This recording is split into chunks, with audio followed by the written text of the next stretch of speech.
नमस्कार। आप सुन रहे हैं कहानी गोल्ड।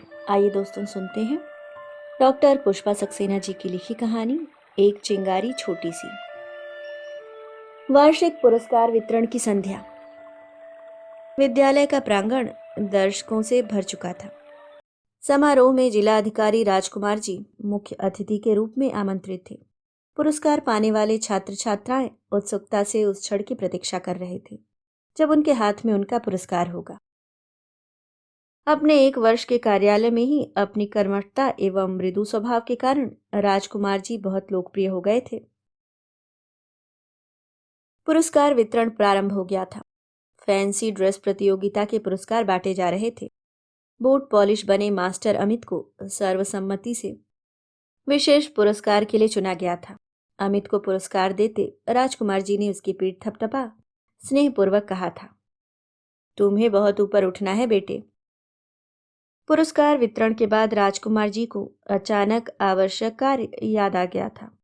आयोजक और प्राचार्य चाय के लिए अनुरोध करते रह गए, पर क्षमा याचना सहित वह वापस आ गए थे। घर पहुंच बिना कपड़े बदले जिला अधिकारी राजकुमार पलंग पर आंखें मूंद लेट गए। आज से 15 वर्ष पूर्व की संध्या उनके नयनों के समक्ष साकार हो उठी थी। उस दिन नगर के बाहर वाले मैदान में मेला लगा था। कुछ प्रतिष्ठित व्यक्तियों ने बाल वर्ष के उपलक्ष्य में यह आयोजन किया था। चाट और गर्म मूंगफली, गुब्बारे, मसाले वाले चने की धूम थी। शहर के कोने कोने से नन्हे मुन्ने अपने माता पिता का हाथ पकड़े कुछ शर्माते और कुछ मुस्कुराते चले आ रहे थे। बाल दिवस पर आयोजित यह मेला नगरवासियों के लिए अनोखा आकर्षण था।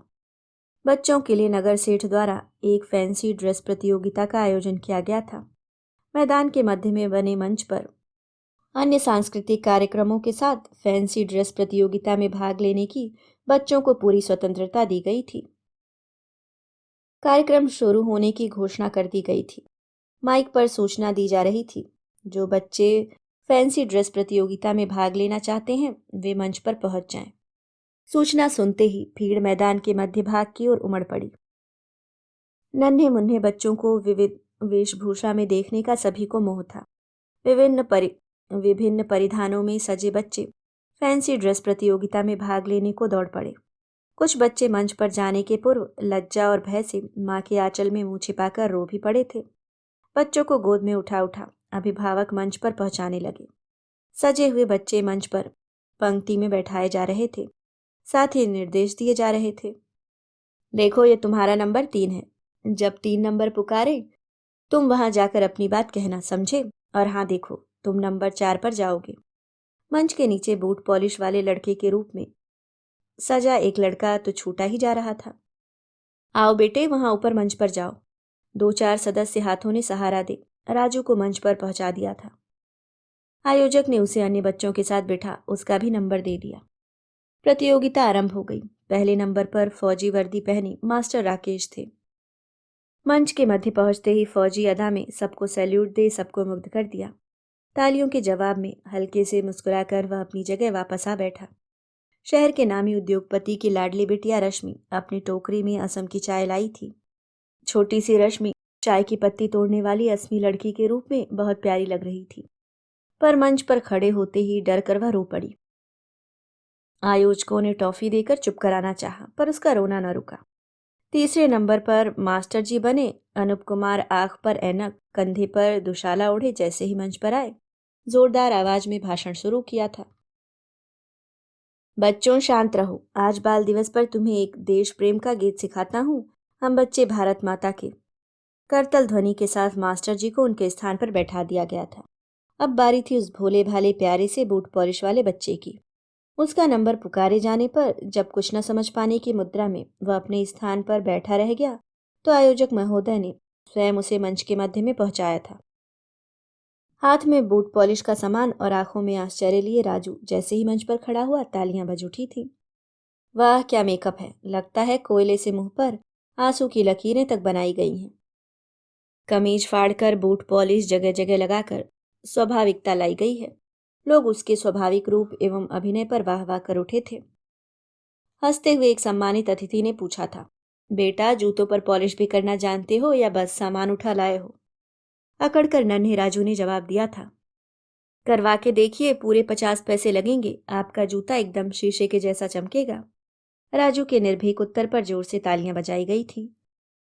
इसे कहते हैं हाजिर जवाबी। क्या मुंह तोड़ उत्तर दिया है।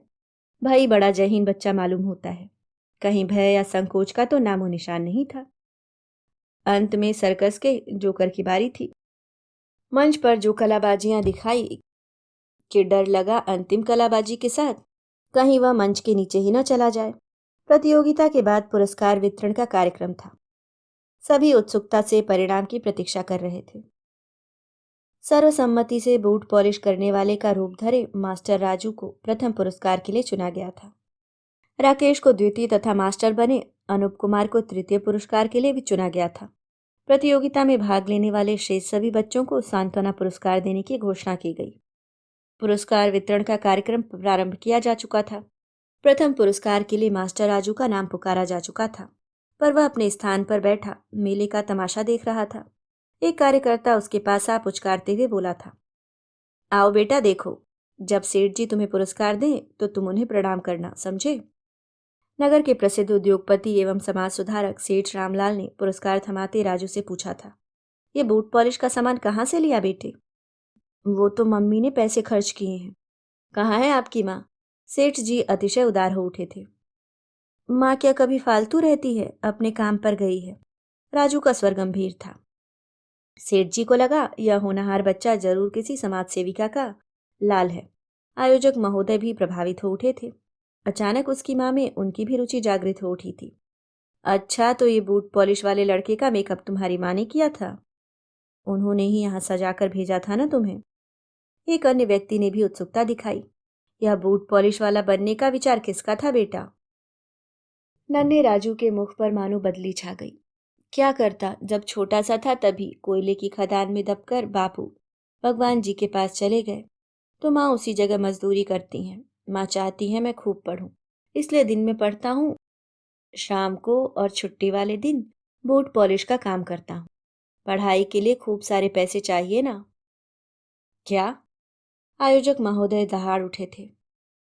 तू यहाँ कैसे आया, जानता नहीं यहाँ फैंसी ड्रेस प्रतियोगिता हो रही है। आक्रोश बढ़ता जा रहा था। यहाँ खूब सारी भीड़ देखकर सोचा शायद यहाँ कहीं बूट पॉलिश का काम मिल जाए। राजू ने सच्चाई से उत्तर दिया था। उत्तर पूरा होने के पूर्व ही राजू के हाथ से पुरस्कार का पैकेट छीन आयोजक ने धक्का देकर राजू को मंच से नीचे उतार दिया था। राजू को नीचे उतारते हुए उनका बड़बड़ाना जारी था। धोखेबाज, बेईमानी से पुरस्कार लिए जा रहा था। अच्छा हुआ ठीक वक्त पर पता चल गया। ऐसे छोकरों को तो सीधे पुलिस में देना चाहिए। राजू रोता जा रहा था। वह अपने आप मंच पर कहाँ गया था। उसे तो लोगों ने उठाकर वहां बिठा दिया था। उन्हीं लोगों ने तो उसे नंबर दिया था। सेठ जी के मुख पर क्षोभ अंकित था। संसार कितना बदल गया है। अरे, आज के बच्चे कल के नागरिक हैं। अगर ऐसी धोखाधड़ी करेंगे तो भारत का भविष्य क्या होगा। कलयुग आ गया है भाई।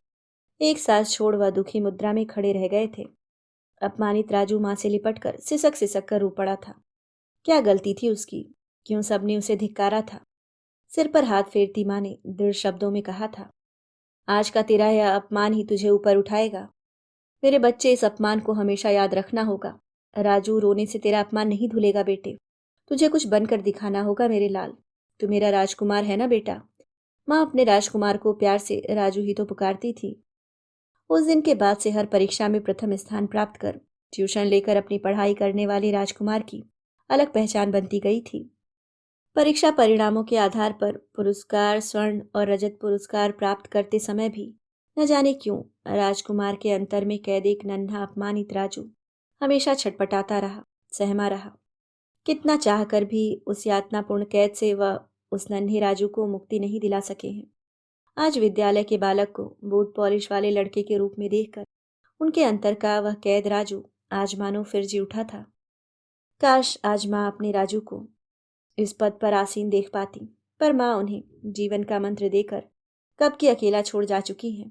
उनके राजू ने उनका सपना पूरा किया है, पर वह सपने को साकार होता कहाँ देख पाई। चपरासी ने आकर कमरे की बत्ती जला दी। अपने प्रिय साहब को असमय सोया देख वह चकित था। इतने दिनों में चाहकर भी वह उनका कोई व्यक्तिगत काम करने की अनुमति नहीं पा सका है। यह साहब तो कोई देवता है, अपना सारा काम खुद करते हैं। किसी को अनजाने में भी तो कष्ट नहीं पहुंचाते। कमरे में प्रकाश होते ही पलंग से उठकर राजकुमार जी बाहर बालकनी में आ तारों भरे आकाश में माँ का स्नेहिल मुख खोजने की व्यर्थ चेष्टा करने लगे। अभी आप सुन रहे थे डॉक्टर पुष्पा सक्सेना जी की लिखी कहानी एक चिंगारी छोटी सी।